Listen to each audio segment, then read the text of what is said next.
시간 우리 하나님 말씀 보도록 하겠습니다. 모두 자리에서 일어나셔서 여호수아 24장 31절 한 말씀을 우리 합독으로 봉독하겠습니다. 여호수아 24장 31절 말씀은 우리 구약 성경 359쪽 가량에 있습니다. 이 구약 성경 359쪽 가량에 여호수아 24장 31절 한 말씀을 한 목소리로 합독하겠습니다. 여호수아 24장 31절 말씀입니다. 네, 다 찾으신 줄 알고 한 목소리로 같이 봉독합니다. 시작. 이스라엘이 여호수아가 사는 날 동안과 여호수아 뒤에 생존한 장로들 곧 여호와께서 이스라엘을 위하여 행하신 모든 일을 아는 자들이 사는 날 동안 여호와를 섬겼더라. 아멘. 말씀과 예배를 위해 기도하겠습니다. 살아계신 하나님 아버지, 정말 모든 사람에게 소망을 주시고 또한 큰 기쁨을 주시는 우리 하나님, 그 하나님을 우리의 생에 사는 날 동안에 경험하고 또 경험하기 원합니다. 하나님이 나를 위해, 우리를 위해 계시다는 사실보다 더 큰 기쁨이 없고 더 큰 소망이 없사오니 혹 이 가운데 주님 어디 계십니까? 주님 언제 나에게 찾아와 나를 격려하시고 축복하시겠습니까? 라고 마음에 간구하는 그런 분이 계십니까? 아버지 하나님, 그 심령을 위로하시고 그 심령에 찾아가 주시고 하나님의 하나님 되심을 나타내 보여 주옵소서. 예배 시종을 주님께 의탁하며 감사할 때 귀하신 우리 주 예수 그리스도 이름으로 기도하옵나이다. 아멘. 아멘. 네, 자리에 앉으시겠습니다.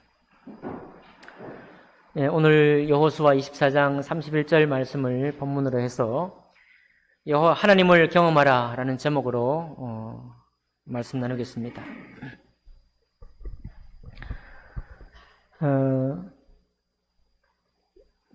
여러분, 사람은 어떤 힘으로 살아가는가? 사람은 어떤 어떻게 생긴 그 마음 때문에 우리가 살아갈 소망을 얻게 되는가? 라는 것을 생각해 봅니다. 우리는 지식으로 우리의 삶을 설계하지는 않습니다. 지식은 우리 삶의 방향을 설계한 후에 약간의 도움을 주는 것일 뿐입니다. 그러면 무엇이 우리의 삶을 이끌어갈까요? 우리가 어떤 것을 결정하고 우리의 장래의 인생의 그림을 그려갈 때 어떤 것이 우리를 정말 힘있게 역사할까요? 그것은 바로 경험입니다. 경험이 우리를 내가 당장 1년 후에 무엇을 해야 할지, 그 일을 하기 위해서 무엇을 준비해야 할지는 잘 몰라도 내가 어떤 방향으로 향해서 가고 있는지는 내가 확인할 수가 있습니다. 그것은 큰 경험일 수도 있고 아주 사소한 경험일 수도 있어요. 제가 며칠 전에 유튜브를 또 한번 보니까 우리 한 청년이 20대 때 그 정말 놀고 싶은 나이죠. 그런데 아주 자기 시간을 다 바쳐서 노무사 시험을 준비했습니다. 노무사 시험을 준비하고 아주 열심히, 공부밖에 모른다고 할 정도로 열심히 준비해서 노무사에 합격을 했어요. 이름이 무슨 윤인데요? 그분이 나와서 왜 공부했냐 이거예요. 다른 사람들 놀고 싶어 할 때, 연애하고 싶어 할 때 왜 그렇게, 요즘 세상에 그런 말을 하죠. 인생을 갈아 넣는다. 자기 인생을, 자기 청춘을 갈아 넣다시피 그렇게 노무사 시험을 준비했느냐. 경험인데, 간단한 경험입니다. 자기 아버지가 자기를 낳은 아버지는 아니고요. 두 번째 아버지시죠. 그 아버지가 자기를 위해 정말 열심히 봉사하고 열심히 애를 써서 일하는 거예요. 그런데 이 청년의 가슴에 무엇이 경험되었는가 하면 우리 아버지가 나를 낳은 아버지도 아닌데 그 아버지가 정말 열심히 일을 한다 이거예요. 근데 정말 너무너무 열심히 일하는데 항상 가난했다는 겁니다. 이게 너무 뼈아픈 거예요. 뼈에 새겨질 만큼 이것이 경험이 된 것입니다. 그저 열심히 산다는 것만으로 내가 사람들의 삶이 가난하지 않다든지 풍요롭게 된다든지 그렇게 되는 게 아니구나 하면서 그때부터 작정을 하고 논문사 시험을 준비한 거예요. 그래서 그냥 밤낮없이 준비해가지고 20대 중반에 논문사 시험에 합격을 한 겁니다. 뭐 유명한 대학을 나왔다 그런 것도 아닌데 그냥 그렇게 매진을 한 것이죠. 그러니까 이 청년의 마음속에는 약간 한 맺힌 사연인 것이죠. 아버지를 보면서 말입니다. 아버지의 생애를 보면서 항상 열심히 수고했지만 가난했다. 나는 우리 아버지가 너무 불쌍한 거죠. 불쌍한 아버지를 보면서 뭔가 다른 어떤 것이 있을 것이다 라고 하고 준비를 했다는 겁니다. 여러분, 우리 청년들 가운데, 특별히 학생분들 가운데 목사님 저 자라서 돈 많이 벌 거예요 라고 농담처럼 많은 친구들이 얘기하는데 그것도 어떤 자잘한 생활의 경험이 있는 겁니다. 부족한 경험이 있는 것이죠. 그 부족함이 나의 삶을 자꾸만 자유롭지 못하게 하는 경험들을 하게 되니까 그런 인생의 방향을 정하는 겁니다. 근데 이게 얼마나 힘이 세냐? 교회에 일주일마다 한 번씩 예배 드려도요, 이 삶의 방향, 자기가 경험한 이 경험 때문에 이미 방향을 틀고 있습니다. 말씀을 들어도 이 방향을 바꾸지 않는 거예요. 바꿀 수가 없는 겁니다. 왜? 말씀은 내 몸 밖에 있고 내 경험 밖에 있고 내 귀에 들리진 말씀이지만 내가 본 이 산 경험은 내 마음에 새겨진 경험이기 때문에 이것을 바꿀 수가 없는 거예요. 물론 여러분, 성령 하나님은 우리가 말씀 들을 때 그 말씀으로 우리의 심령을 찌르고 폐부 깊이 이 말씀을 새겨서 그 말씀이 주인 되게 하시고 예수 그리스도를 주라 고백하게 하시는 겁니다. 그런데 하지만 많은 사람들이 자기에게 사무친 경험 때문에 인생의 방향을 살아간다는 사실을 우리는 종종 확인하게 되는 것입니다. 여러분에게 전에 저의 기억 경험도 말씀을 드린 적이 있습니다. 저희 가정은 손재주가 없는 가정입니다. 제가 이것을 언제 확인했느냐? 어릴 때 썰매를 타는데요. 저는 형제가 넷이 있습니다. 그런데 다른 많은 친구들이 썰매를 정말 잘 만들어요. 그것도 굵은 철사로. 여러분 썰매 탄 경험 있는 분도 아실 겁니다. 가느다란 철사로 해놓으면 잘 안 나갑니다. 굵은 철사로 탁 말아가지고 딱 해야 잘 나가는 거예요. 근데 왜 우리에게 저런 게 없나 하고 고민했는데 제가 그때 흠모하고 존경하던 우리 형이 썰매를 만든 거예요. 왕고리라고 합니까? 그 나무, 아주 학교에 유리창에 쓰던 그 나무, 그걸로 아주 잘 깎아가지고 굵은 철사로 둘러가지고 썰매를 만든 거예요. 기분이 얼마나 좋았는지 모릅니다. 왜 우리에게 그런 좋은 썰매가 없나? 이거 딱 만들어서 탔어요. 얼마나 기분 좋습니까? 근데 만들어서 타는 첫날 빠그러졌어요. 못질을 잘못했든지 뭐가 균형이 안 맞았든지 빠그러졌습니다. 제가 그때 절망했어요, 사실. 무엇을 절망하고 또 우리 가정에 달란트가 없구나, 제작하고 만드는 달란트가 없구나 이미 확인하고 다시는 그쪽으로 안 돌아보는 거예요. 낚시하다가 낚시 이제 처음 배우려고 5학년 때 낚싯대나 사가지고 연못에 가서 던졌습니다. 첫 번 던졌는데 돌에 박혔어요. 뚝 떨어졌습니다. 그때부터 지금은 낚시 어부 소용없어요. 제가 보는 건 거고 그래도 낚시 방송 재밌더라고요. 가끔 보면 하라 그러면 절대 안 합니다. 뭐 때문에? 그 어릴 적 기억이 이 가슴에 새겨져 버린 거예요. 아무리 낚시에 대해 설명해도 제가 낚시 안 합니다. 힘이 없어요. 그러니까 여러분과 저의 마음속에 어릴 적 이런 기억들이 제법 있습니다. 제법. 몇 가지의 기억들이 우리를 만들었어요. 나를 형성해 왔습니다. 그래서 목사님이 강단에서 무슨 말을 해도 아마 여러분이 잘 기억하지 못하는 가운데 폐부에 깊이 박힌 그 경험이 내 삶을 자꾸만 이끌어가요. 그것을 정말 은혜로 예수 그리스도 만나고 하나님 말씀이 창조의 주님이 나의 주님이라고 고백을 딱 하게 되는 순간, 그 순간에는 변하는데 그 순간이 되기 전에는 말씀을 아무리 들어도 여러분의 경험대로 맺힌 한을 풀려고 이 세상을 살아가는 거예요. 여러분 기억하시기 바랍니다. 예배를 드리지만 우리의 삶이 변화가 없습니까? 우리가 오랫동안 신앙생활을 하지만 하나님이 나를 이끌어 가시는 곳으로 자꾸만 가려고 하지 않는, 가지 못하는 어떤 힘이 느껴지나요? 그 힘이 뭐냐면 바로 경험의 힘인 것입니다. 오늘 여호수아 24장 31절을 보면요, 이스라엘이 여호수아가 사는 날 동안과 여호수아 뒤에 생존한 장로들, 곧 여호와께서 이스라엘을 위하여 행하신 모든 일을 아는 자들이 사는 날 동안은 뭐를 섬겼더라? 여호와를 섬겼더라. 자, 이 사람들도 우리와 똑같은 인생 경험을 하고 사는 사람들입니다. 그런데 놀라운 것은 이분들이 우리와 똑같은 인생 경험을 하면서도 정말 자기 사는 날 동안에 하나님을 경험한 거예요. 하나님을 딱 경험하고 나니까 그들의 지도자 여호수아가 사는 날 동안, 그리고 그런 하나님을 경험한 사람들이 있는 날 동안은 하나님을 섬겼어요. 기쁨으로, 감격적으로 하나님을 섬겼던 것입니다. 무슨 일을 경험했나요? 저들은 요단강을 건너야 했을 때 요단강 물 근원이 끊어지고 바짝 마른 땅을 건너갈 수 있는 놀라운 기적을 경험했어요. 같이 경험한 것입니다. 같이. 그리고 여리고의 첫 성, 요단 서편의 첫 성인 여리고성을 공략할 때 그때 무기를 들고 전쟁을 했습니까? 전쟁을 해서 이겼습니까? 그렇지 않죠? 그저 13바퀴 반을 돌고서 한순간에 함성을 질렀을 때 그때 그 함성 소리에 그 초롱성이었던 여리고성이 무너져 내리는 은혜를 경험했습니다. 하나님은 이러신 분이구나. 하나님은 한 번에 오직 당신의 능력으로 저 강력한 초롱성도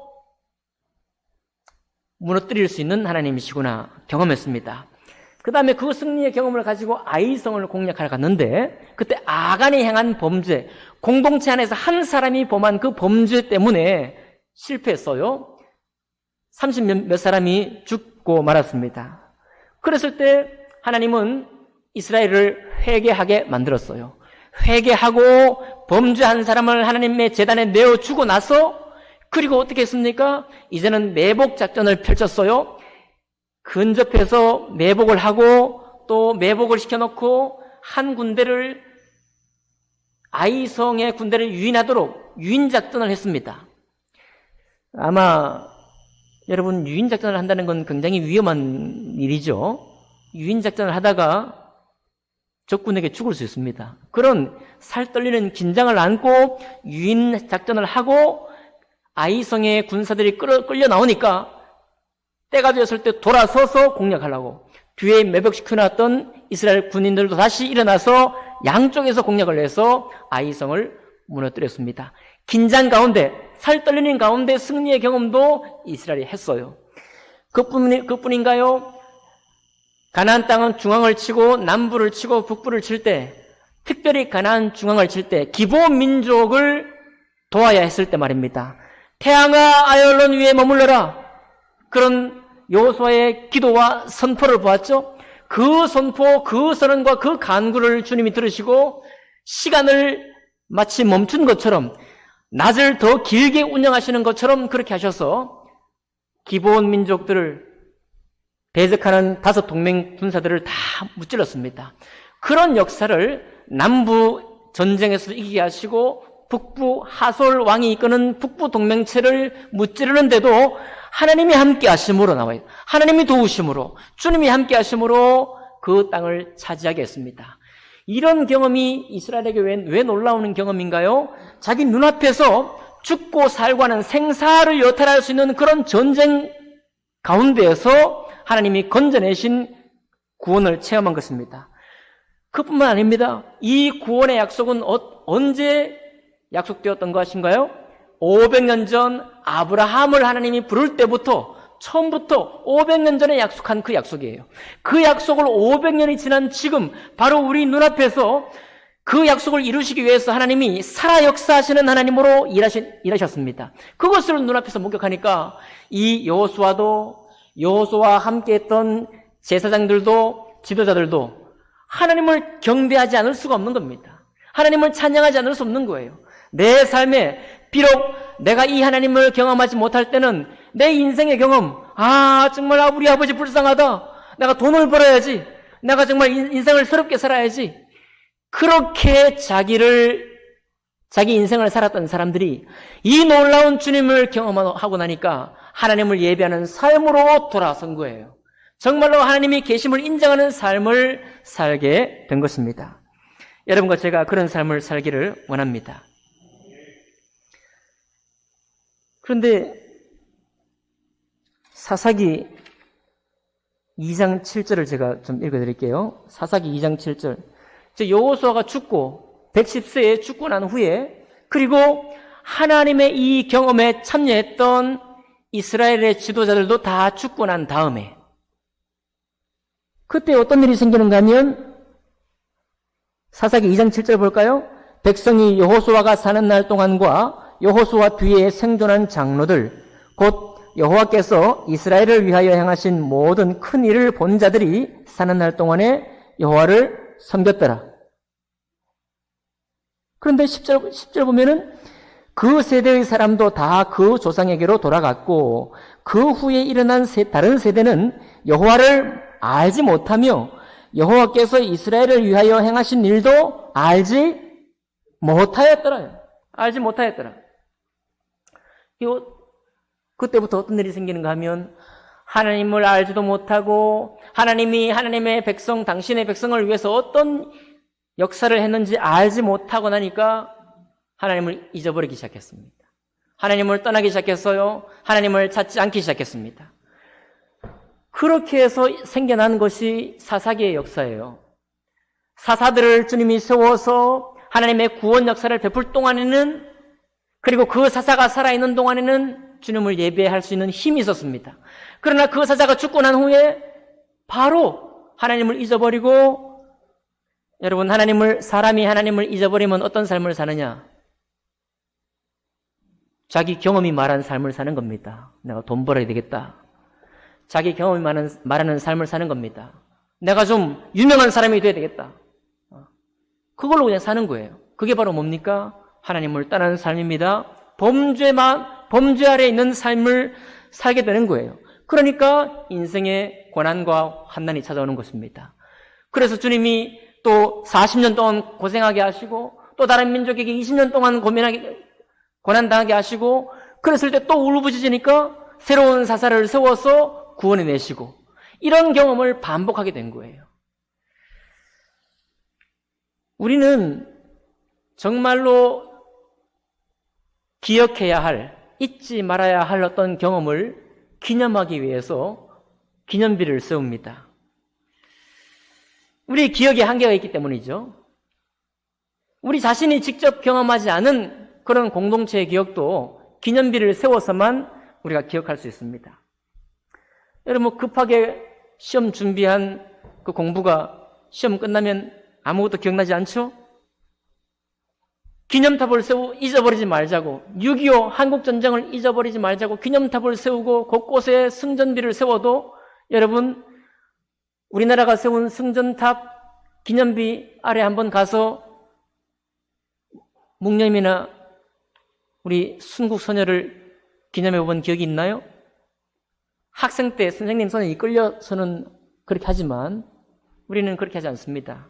돌에 새겼는데도, 돌에 그 기념탑을 세웠는데도 우리는 기억하지 않아요. 직접 경험하지 않은 사람은 잘 기억하지 못합니다. 제가 지난주에 우리 몇 분들하고 식사를 하게 됐는데, 그 무슨 사거리라고 그랬죠? 태국단 사거리. 태국단 사거리에 한국전쟁 1950년대에 정말 청년단들이 수고했던 그것을 마련해 놓은 태국단 기념공원이 있더라고요. 제가 일산에 온 지 13년이 넘었는데 처음 봤습니다. 한국전쟁과 관련된 금정굴 사건 제가 늘 기억하고 있습니다. 그러나 아직 거기 가서 제 눈으로 한번 훑어보지 못했어요. 무엇을 말합니까? 여러분, 이집트에 가면 상형 문자로 써져 있는, 또 상형 문자를 해독하는 단서가 됐던 로제타 석비 이런 거 있고요. 또 크게 세우는 오벨리스크 이런 돌 기념 비석이 많습니다. 거기다 무엇을 기념하게 만든 건가요? 승전을 기념해 만든 겁니다. 왕의 업적을 기리기 위해서 돌에다 새긴 거예요. 여러분, 이 땅의 모든 인간의 역사가 기억하라고, 이 경험을 잊지 말라고 돌에 새깁니다. 그러나 그 모든 것이 고고학적인 유산은 되어도, 우리가 관광지에 가서 휙 둘러보는 유산은 될지라도, 경험을 하기 원했던, 기억을 하기 원했던 그 기억은 절대로 유전되지 않습니다. 그것은 이전되지 않아요. 그것은 배워지지 않습니다. 그만큼 기억은 전수되지 않습니다. 여러분, 그래서 부모님이 아무리 신앙생활 잘해도 자녀 세대는 기억하지 못합니다. 왜 그렇습니까? 부모님이 신앙생활 하는 걸 보는 것만으로는 신앙은 전수되지 않아요. 신앙은 어떻게 전수되느냐? 자기의 경험이 있어야 전수되는 것입니다. 하나님을 경험하는 경험이 있어야 신앙은 전수가 되는 거예요. 그래서 우리 주님이 고린도후서 3장 3절에 이렇게 말했습니다. 너희는 우리로 말미암아 나타난 그리스도의 편지니 이는 먹으로 쓴 것이 아니요 오직 살아계신 하나님의 영으로 한 것이며 또 돌 기념비에 쓴 것이 아니요 오직 육의 신비 마음에 새긴 것이라 라고 말씀했습니다. 여러분, 예수 그리스도는 살아계신 하나님의 사랑, 그 사랑의 증표로 오신 예수 그리스도는 우리의 귀에 새겨지는 것이 아닙니다. 여러분, 우리의 노트에 새겨지는 게 아니에요. 예수 그리스도는 바로 우리의 마음에 새겨지는 것입니다. 그렇게 새겨지도록 역사하시는 분이 성령 하나님이에요. 성령 하나님이 우리의 신비에 새기실 때만이 우리 육체의 경험, 어릴 적 경험, 우리 부모님을 보면서 내가 자랐던 한 맺힌 경험, 내가 이 한을 풀기 위해서 내가 올바로 정말 바르게 살기 위해서 내가 살아야지. 이 모든 인생의 경험을 이길 수가 있는 겁니다. 하나님을 경험하는 것이, 예수 그리스도를 경험하는 것만이 내 삶의 한 맺힌 한을 이기고 주님의 말씀을 복음으로 받아서 주님 말씀을 따라 살 수 있는 힘이 있는 거예요. 이것이 바로 그리스도인의 삶인 것입니다. 이것이 바로 하나님의 은혜를 경험한 사람의 삶인 거예요.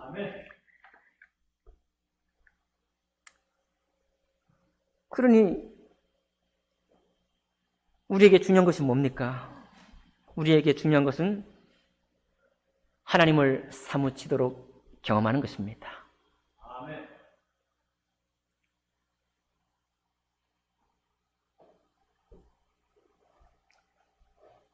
여러분, 어떻게 경험하실까요?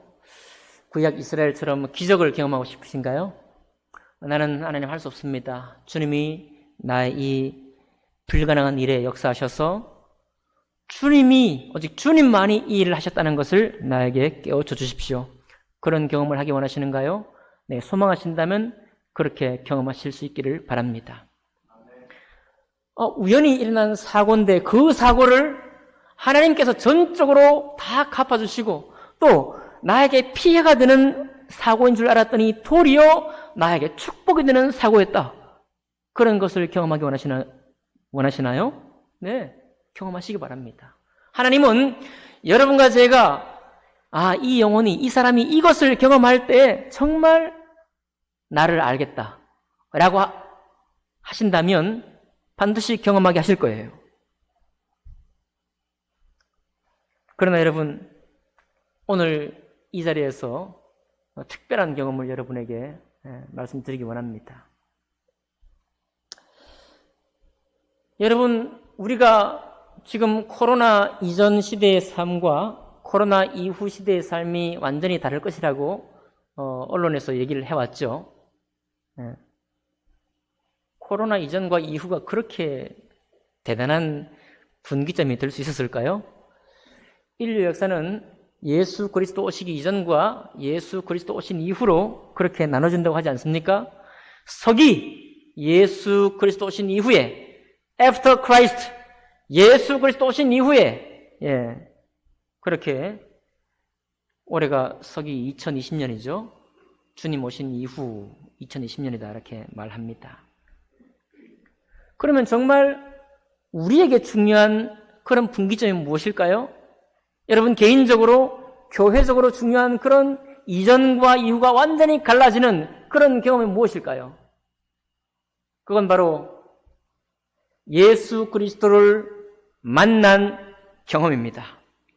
사도 바울은 다메섹 도상에서 사도 바울은 이미 하나님을 알고 있었습니다. 사도 바울은 하나님 말씀도 이미 알고 있었어요. 그리고 하나님을 섬기려고 일어났던 사람입니다. 그러나 그가 몰랐던 것은 하나님의 사랑 예수 그리스도를 몰랐던 것입니다. 예수 그리스도 몰랐을 때는 살기등등한 눈빛으로 나사렛 이단의 괴수를 쫓는 무리들을 잡아 색출했지만 주님이 찾아오셨을 때 이렇게 말했습니다. 사울아 사울아, 예 주님 제가 여기 있습니다. 누이십니까? 나는 네가 핍박하는 예수라 라고 한마디 했을 때 사도 바울의 마음이 녹아져 내렸습니다. 하나님을 섬긴다고 했던 사도 바울이 도리어 하나님을 핍박했다는 사실을 그때 처음 깨달은 것입니다. 사도 베드로는 어떻게 만났나요? 네, 내가 주님과 함께 살겠습니다. 내가 정말 내 아내도 버려두고 3년 반 동안 주님을 쫓지 않았습니까? 정말 주님과 함께 했습니다. 그렇지만 내가 닭이 3번 울기 전에 내가 나를 부인하리라. 주님께서 그렇게 말씀했죠? 그 말씀대로 베드로가 자기도 깨닫지 못하는 시간에 예수님을 부인하기를 저주하며 부인하기까지 했습니다. 그 경험이 무엇을 말하는가? 나는 죄인으로소이다. 나는 하나님 앞에 하나님과 그냥 아무런 변화 없이 동행할 수 있는 사람이 아니라 나는 하나님이 오라고 하면 그냥 네 하고 갈 수 있는 사람이 아니라 내가 먼저 깨닫고 내가 먼저 경험해야 될 것은 나는 죄인이로구나. 나는 하나님과 함께 할 수 없는 죄인이로구나. 나는 하나님과 분리된 죄인이로구나. 나는 결단코 천국에 들어갈 수 없는 죄인이로구나. 그것을 사도 바울은 깨달은 것입니다. 그리고 난 후에 부활의 주님 만난 거예요. 그때 베드로의 고백이 뭔지 아십니까? 배를 타고 있던 베드로는 바다에 뛰어들어서 주님 나는 죄인입니다. 나에게 가까이 오지 마십시오 라고 했습니다.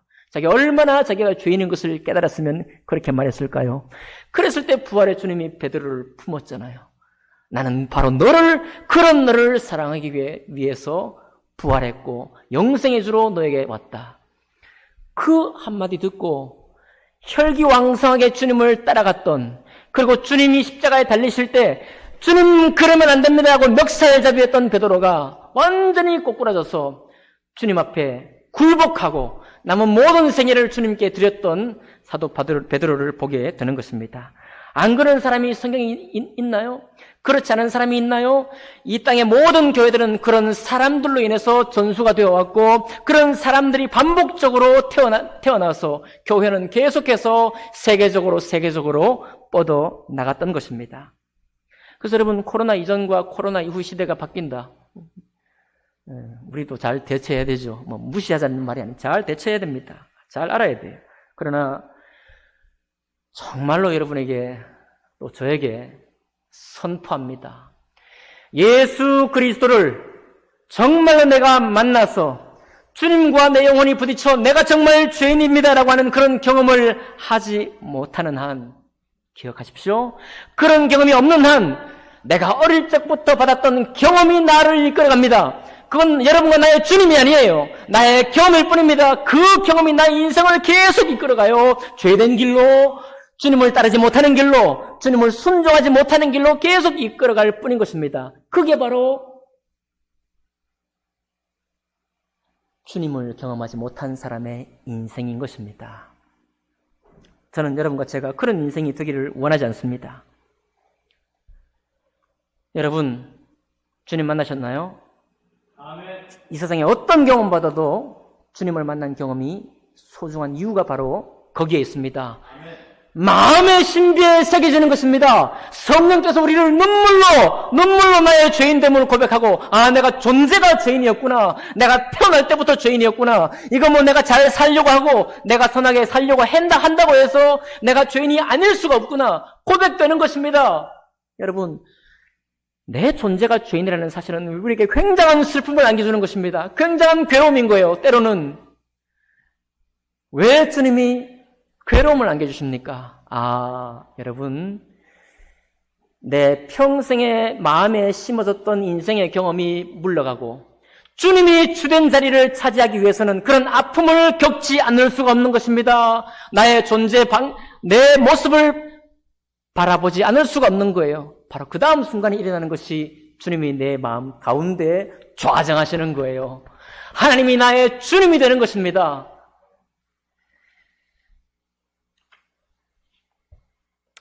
우리 잔느 규영이라는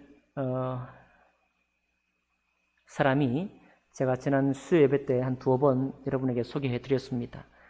잔느 규영의 남편이 아주 규영을 많이 자기 아내를 사랑하기도 했지만은 그러나 결혼한 이후에 아내를 무척 힘들게 했습니다.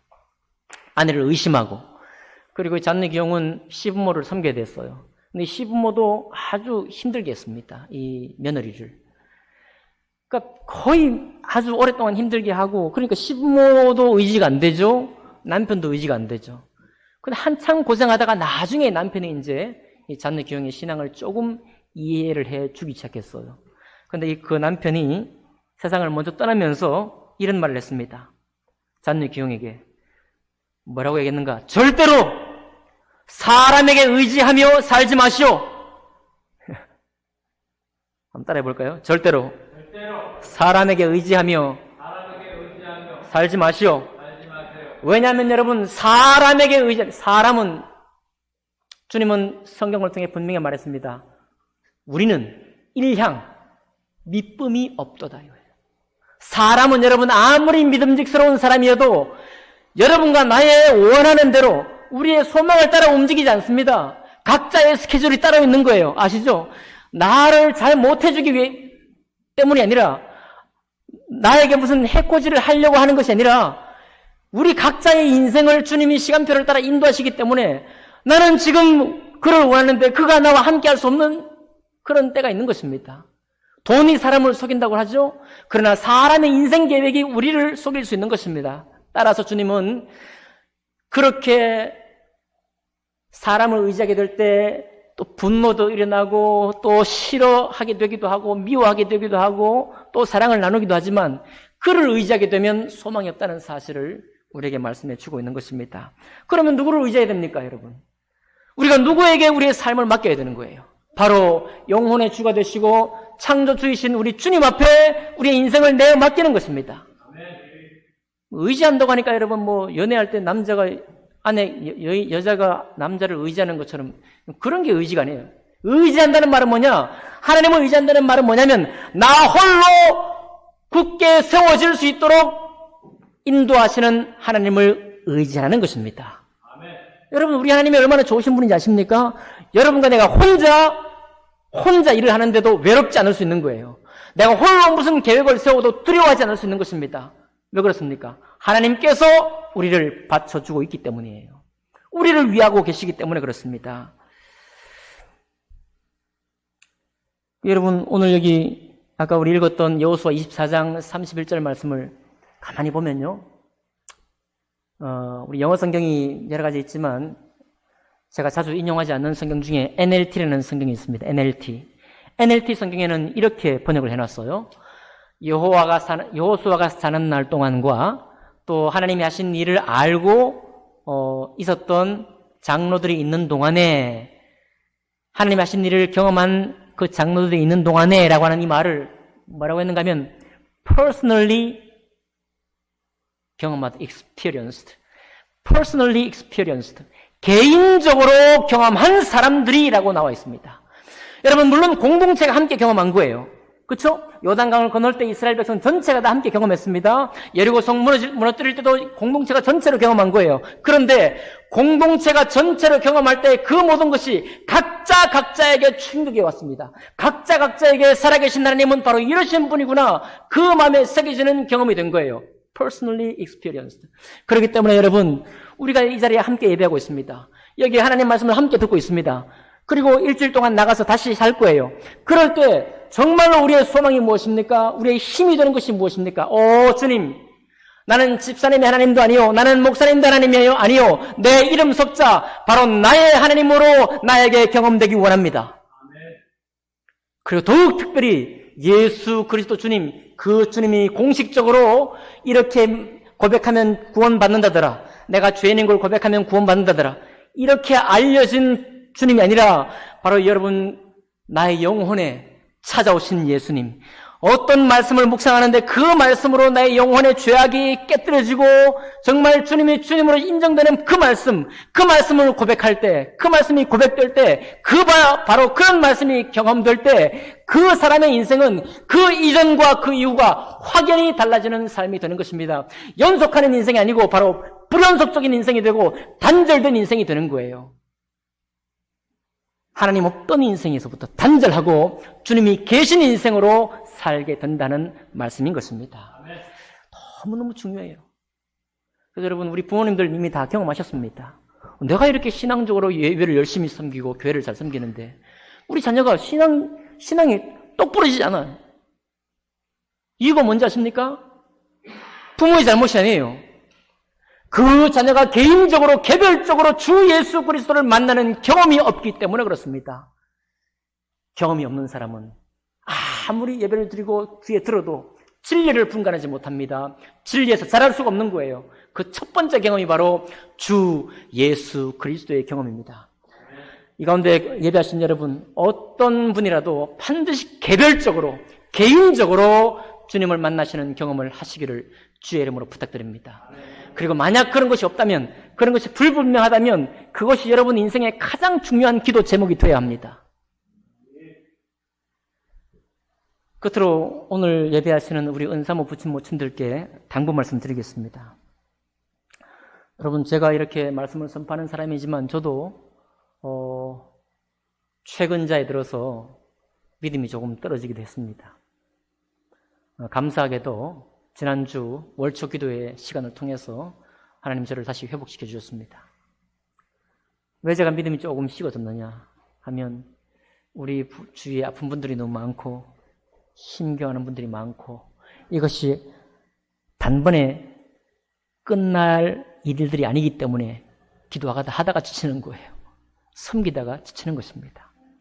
그러나 감사하게도 주님이 새로운 힘을 주셨습니다. 특별히 우리 부친 모친들께 당부 말씀드립니다. 우리 부친 모친들께 하나님을 향한 경험이 있었고 예수 그리스도가 주님이시라면 나의 호흡이 다하는 날까지 주님을 섬기시기를 바랍니다. 아멘. 감사함과 기쁨으로 예배하시기를 바랍니다. 아멘. 왜냐하면 그것이 우리 함께 예배하는 모든 사람들에게 귀감이 될 것이고 우리 공동체 전체가 주님을 소망하는 것은 바로 저런 삶이구나. 저 아프고 괴로운 10년 가운데서도 눈물로라도 주님을 고백하는 것, 바로 저런 것이 주님을 알고 있는 사람의 신앙이구나. 그렇게 고백될 수 있기 때문에 그렇습니다. 그리고 우리 부친 모친들 자신에게도 마찬가지입니다. 여러분, 힘이 없어, 내가 어렵고 곤고하고 늙어, 내 나이 많아, 나 스스로 고동하기 어렵다. 그렇게 해서 우리가 슬프고 괴로워집니다. 그러나 저는 이런 간증들을 늘 기억하고 있습니다. 주님 부르시기 직전까지 병상에 누워서라도 눈물로라도 주님을 고백했던 그런 어르신들을 기억합니다. 눈물로 주님을 찬양했던 그런 어르신들을 기억해요. 우리 모친님 좀 더 강건해서 더 많이 살기를 원하십니다. 라고 한 목사님이 그렇게 구했더니 모친님이 설레발을 치면서 목사님 아닙니다. 내가 지금까지 정말 주님의 은혜 가운데 살았는데 내가 왜 이 땅에서 더 살기를 원하겠습니까? 나는 정말 지금 주님 부름받아 주님 품에 안기고 싶습니다. 그런 기도하지 마세요. 여러분, 목사님의 기도, 사람의 기도일 수 있습니다. 그러나 그 모친은 목사님의 기대를 이상인 거예요. 목사님의 기대를 넘어갔습니다. 무엇 때문에? 그의 심장 속에 주님을 향한 소망이기 때문에 그렇습니다. 그의 심장 속에 천국을 향한 소망이 그의 마음을 움직이기 때문에 그래요. 그것이 바로 주님을 향한 참된 믿음 아닙니까? 아멘. 너무 힘겨워하지 마십시오. 힘이 들 땐 힘겨워하십시오. 저희들이 섬기고 돕겠습니다. 그러나 우리 부친 모친들 지금도 치료받으시면서도 이렇게 예배에 나오셨습니다. 너무너무 감사합니다. 여러분 감사하죠? 우리 박수 한번 보내드릴까요?